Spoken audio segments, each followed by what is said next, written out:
Most people think the scariest thing in the woods is a grizzly bear or a mountain lion. But those animals have one thing in common. They're smart enough to stay away from you.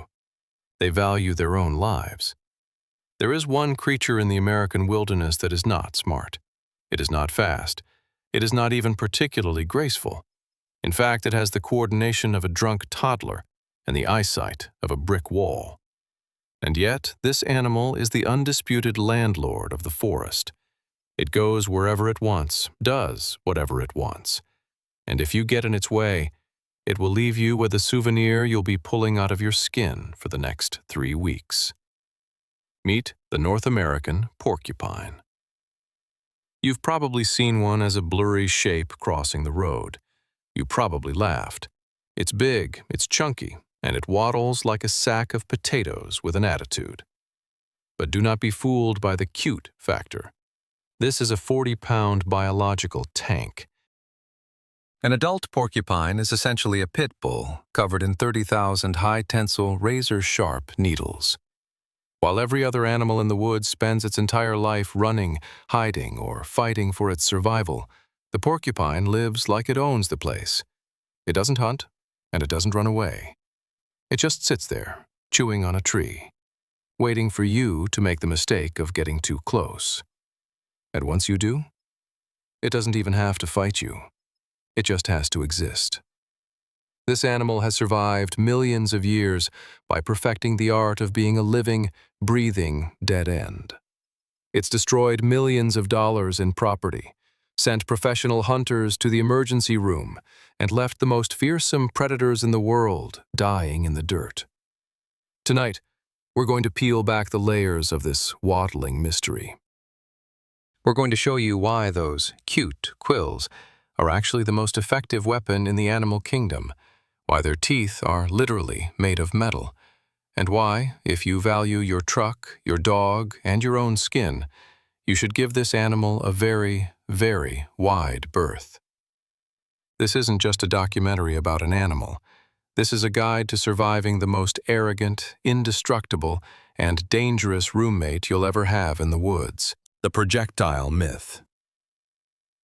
It is arguably the oldest myth in the American woods, a tall tale passed down from early European frontiersmen to modern-day campers sitting around a fire. Porcupines can shoot their quills at you. Let's medically and scientifically kill that myth right now. They cannot shoot their quills like arrows. They do not have specialized pneumatic muscles in their skin. They cannot build up biological air pressure, and they are not walking blowguns. The reality, however, is actually much worse than the myth. The secret to their devastating defense lies entirely in the tail. A porcupine's tail is a dense, heavy slab of pure, unadulterated muscle that acts exactly like a medieval mace. The quills on the tail and the lower back sit very loosely in their skin follicles. When a porcupine feels threatened by an approaching predator, it doesn't charge. It simply tucks its unprotected face into a tree stump, a rock crevice, or the corner of your barn, raises its armor so it looks twice as large, and waits. The exact second a curious farm dog, a naive wolf pup, or a young, overconfident coyote gets too close to sniff, the porcupine unleashes a blindingly fast tail whip. The whip is so violently fast and carries so much kinetic force that some of the loose quills will actually fly off through sheer inertia, which is exactly where the shooting myth comes from. But if that heavy, muscular tail connects with a face, it acts as a high-speed biological staple gun. In a fraction of a second, it drives up to 100 quills deep into the predator's muzzle, lips, and eyes. There is no precise aiming required, just brutal, blunt force trauma combined with living, barbed shrapnel, the devil's syringe. To truly understand why a tail strike from this animal is so physically devastating, we have to look closely at the microscopic architecture of the weapon itself. A quill is not just a stiff hair, it is a masterpiece of natural engineering. It is made of hard, crystallized keratin, the exact same protein that makes up human fingernails and rhino horns. but it features a spongy, porous core that makes it incredibly lightweight, yet practically unbendable upon impact. An adult carries roughly 30,000 of these daggers overlapping on its back, creating a literal shield wall. But the true chilling horror lies at the microscopic level. Researchers and biomechanical engineers at the Massachusetts Institute of Technology, MIT, put these quills under high-powered electron microscopes. What they found looks less like natural biology and more like an advanced sadistic torture device. On the solid black tip of a single quill, there are between 700 and 800 microscopic backward-facing barbs, overlapping like the scales of a dragon. The MIT engineers conducted puncture tests on synthetic flesh and discovered something deeply unsettling. A porcupine quill requires 50% less kinetic force to pierce human flesh than a modern, incredibly sharp medical-grade hypodermic needle. It is designed by millions of years of evolution to slide in like a hot knife through butter. The initial puncture is almost effortless and practically silent. The animal barely registers the impact until it's far too late. The true, agonizing nightmare of the devil's syringe only begins when the victim tries to pull it out. The flesh migration.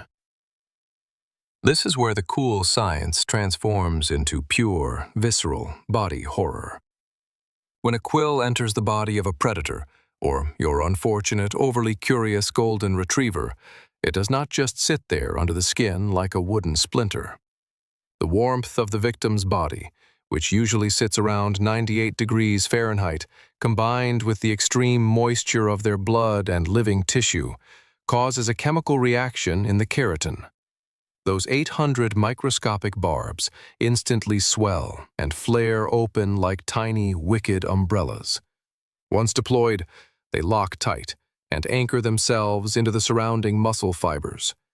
If you don't immediately rip the quill out with heavy metal pliers, an emergency action that takes a tremendous amount of physical force and literally tears out chunks of healthy meat in the process, the quill begins a terrifying, autonomous journey.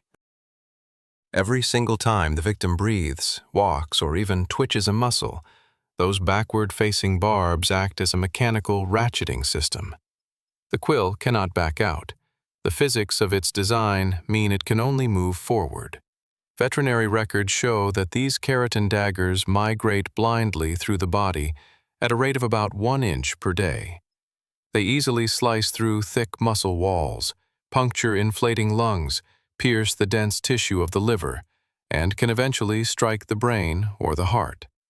A hunting dog might get quilled in the chest in late November, seem perfectly fine and healthy after the visible quills are removed by a vet, and then suddenly drop dead of massive heart failure in January, when a single migrating hidden quill finally slices into a cardiac ventricle. The Starvation Sentence.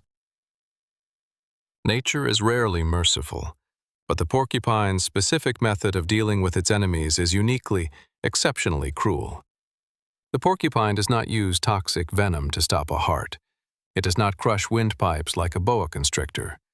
It executes its attackers through the agonizingly slow process of starvation. When a young, inexperienced mountain lion, a starving bobcat, or a desperate pack of timber wolves decides to risk an attack, their predatory instinct almost always tells them to go for a lethal bite to the neck or spine.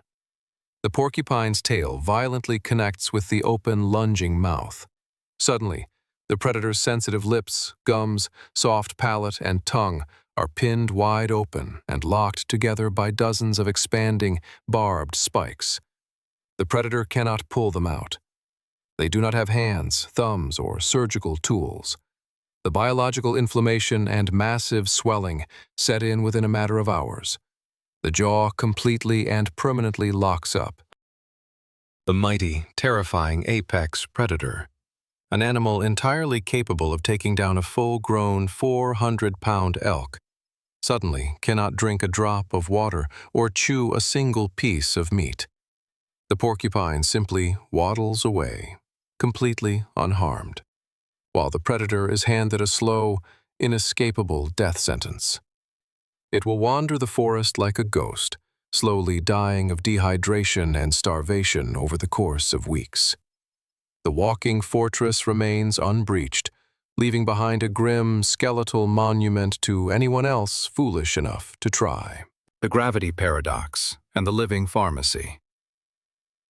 You would logically think that a heavy creature covered in 30,000 deadly, easily detachable spikes would stay firmly and safely on the ground.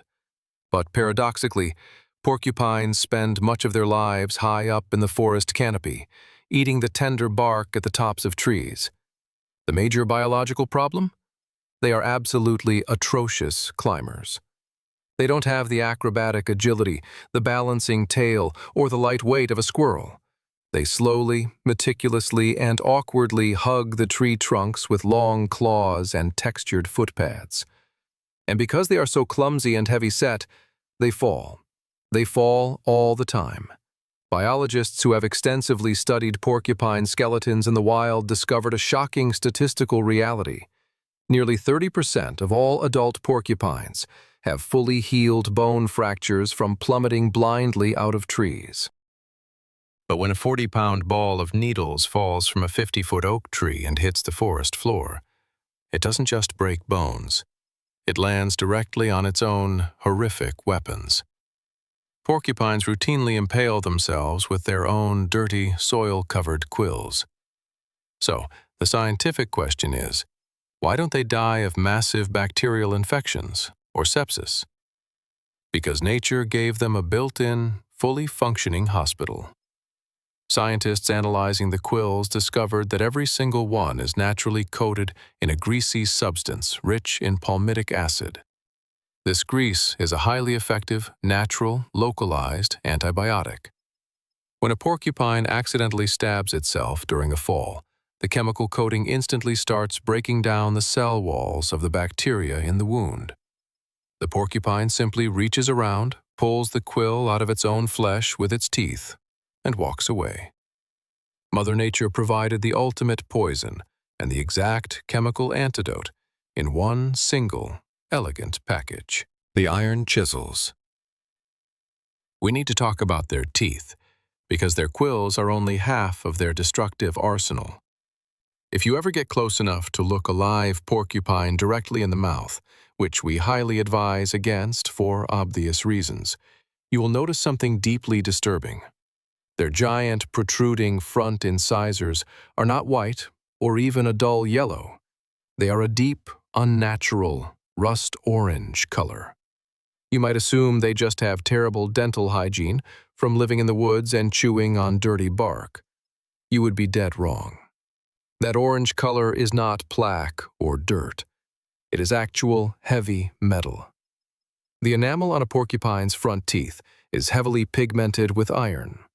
Their bodies literally pull iron minerals from their specialized diet and biologically infuse it directly into the cellular structure of their teeth, turning their incisors into self-sharpening, industrial-grade steel chisels.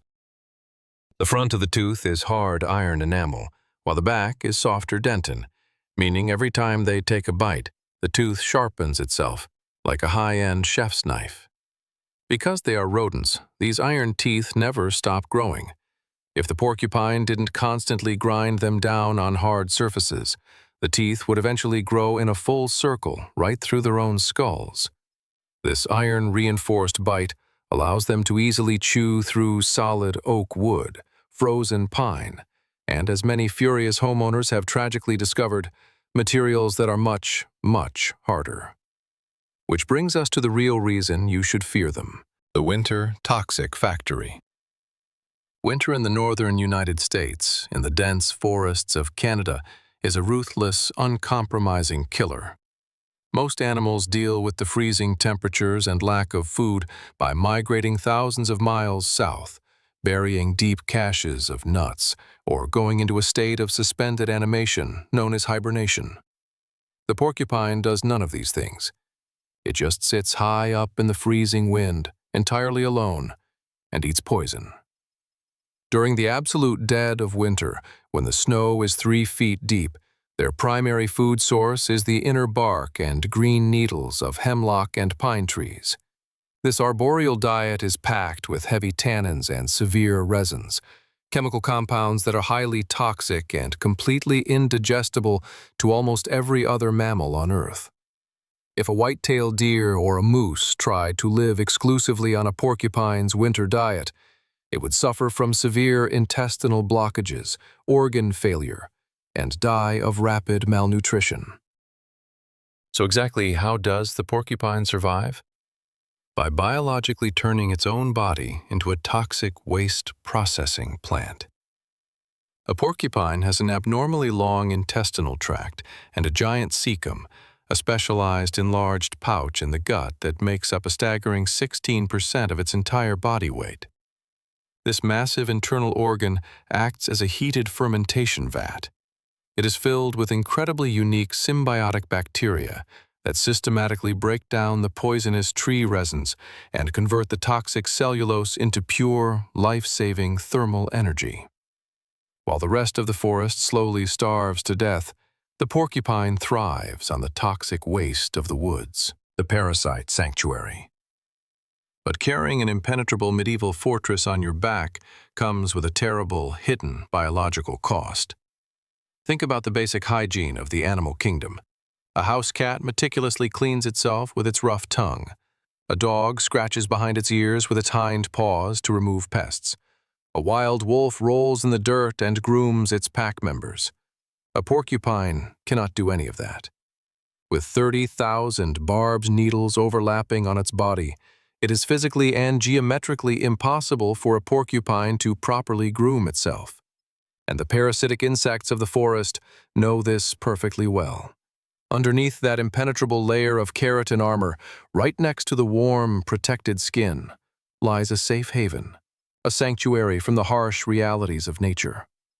Porcupines are notoriously and heavily infested with thousands of ectoparasites, biting lice, fleas, and, most importantly, ticks. If you are aware of the terrifying reality of tick-borne diseases like Lyme and the deadly Powassan virus, you know ticks are the ultimate stealth assassins of the woods, while the porcupine is their armored, heavy-duty transport vehicle. Birds and other insect-eating predators cannot pick the ticks off the porcupine without getting a face full of fatal daggers. The porcupine is essentially a walking, untouchable incubator, safely carrying, feeding, and then dropping heavily engorged, blood-sucking parasites right to the edge of your perfectly manicured suburban lawn. The suburban salt vampires. This brings us out of the deep woods and directly to your expensive backyard. Porcupines are strict vegetarians, and their natural arboreal diet of bark and leaves is extremely high in potassium, but dangerously, critically low in sodium. By the time the snow melts and spring finally arrives, their bodies are starved for salt.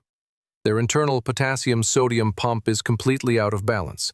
They experience a physiological craving so intense, so overpowering, that it borders on a manic chemical addiction.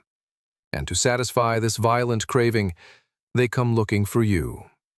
To a salt-starved porcupine, human sweat left on objects is an absolute delicacy. Under the cover of darkness, they will silently invade your property and begin chewing on anything you have touched with your bare hands. They will completely obliterate the wooden handles of expensive axes, snow shovels, and rakes left in the barn. They will chew the polyurethane steering wheels off John Deere riding mowers. They will destroy leather saddles, expensive hiking boots left on the porch, and even the structural plywood of your hunting cabin, drawn by the sodium-rich chemical glue holding the wood together. Armed with their iron-infused teeth, they relentlessly cause millions of dollars in property damage across the country every single year. You can almost hear insurance agents nervously hanging up their phones. But the worst damage they do is far more sinister and infinitely more dangerous. The brake line saboteur. If you live in a northern state or own a remote hunting cabin, you know that the local county roads are heavily salted during the winter to melt the ice. As you drive through the slush, That corrosive road salt coats the entire undercarriage of your truck. For an addicted porcupine, a parked Ford F-150 or a Chevy Silverado is basically a 5-star all-you-can-eat sodium buffet.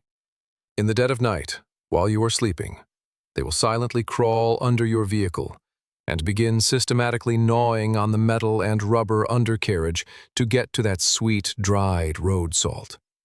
Their iron teeth easily slice through plastic electrical wiring harnesses, rubber coolant hoses, and fan belts. But their absolute favorite targets are the flexible rubber brake lines that hold your hydraulic brake fluid.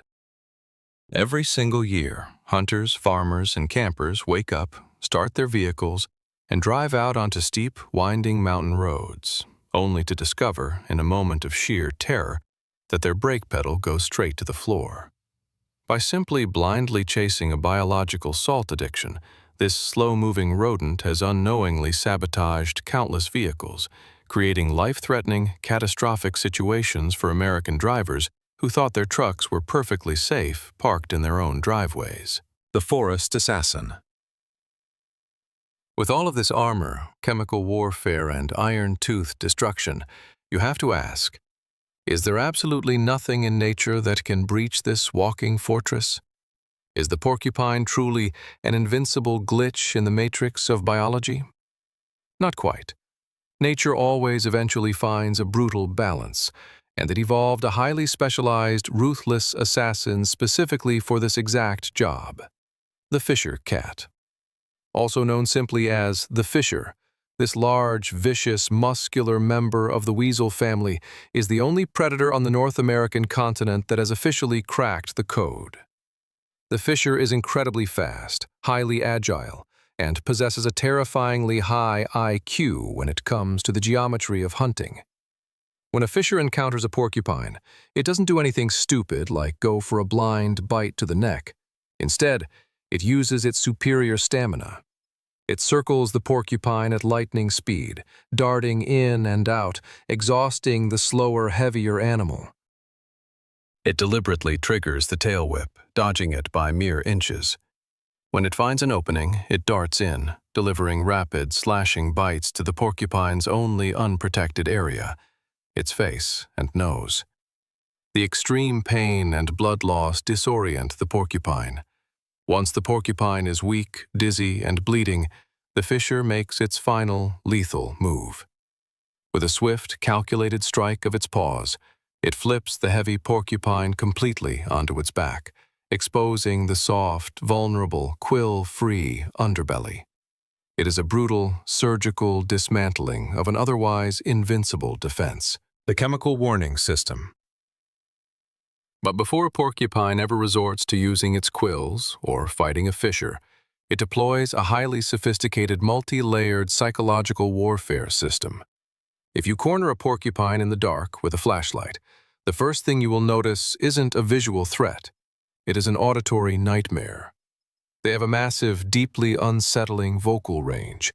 They will begin to chatter their iron teeth loudly, sounding exactly like a rattlesnake's tail vibrating in the brush. If that doesn't work, they escalate. They begin to moan, shriek, and cry in a high-pitched tone that sounds chillingly identical to a human infant weeping in the deep woods. It is an acoustic mimicry that has sparked hundreds of urban legends and ghost stories across rural America.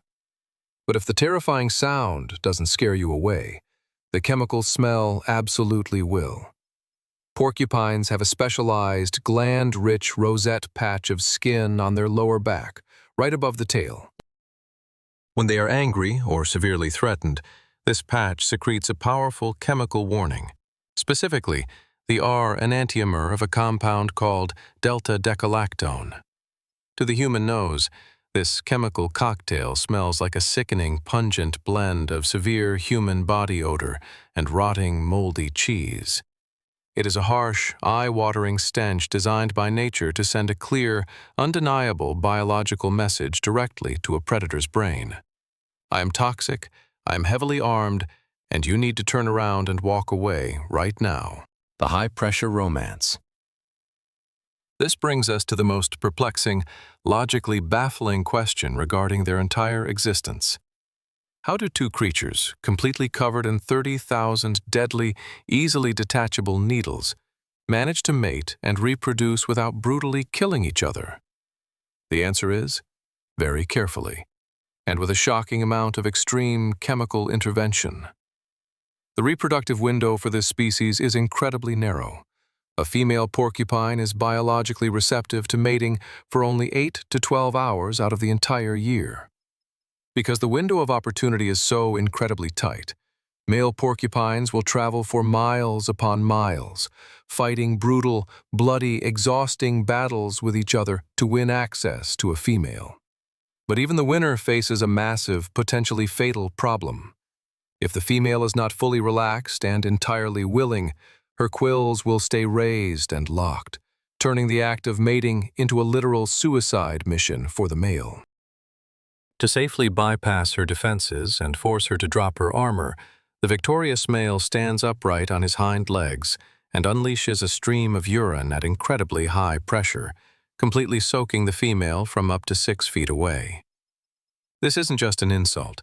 The urine is heavily loaded with powerful reproductive pheromones. If the female accepts the chemical signal, she will finally flatten her quills tightly against her body and rigidly move her tail out of the way, allowing the survival of the species to continue without massive bloodshed. The 60-minute armor and coexistence. Nature's final miraculous trick lies in how these walking fortresses are actually brought into the world. A baby porcupine, scientifically known as a porcupet, is absolutely massive compared to the mother, making up about 3 to 4% of her total body weight.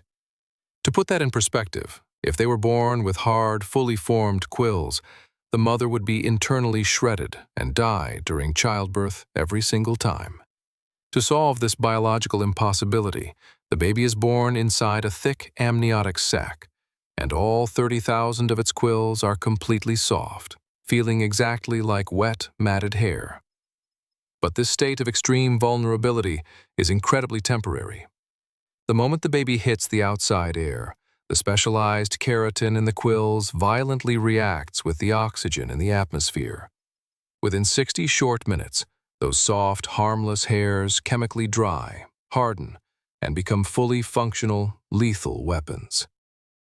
From its very first hour of life outside the womb until its last dying day, the porcupine is fully armed and ready for war.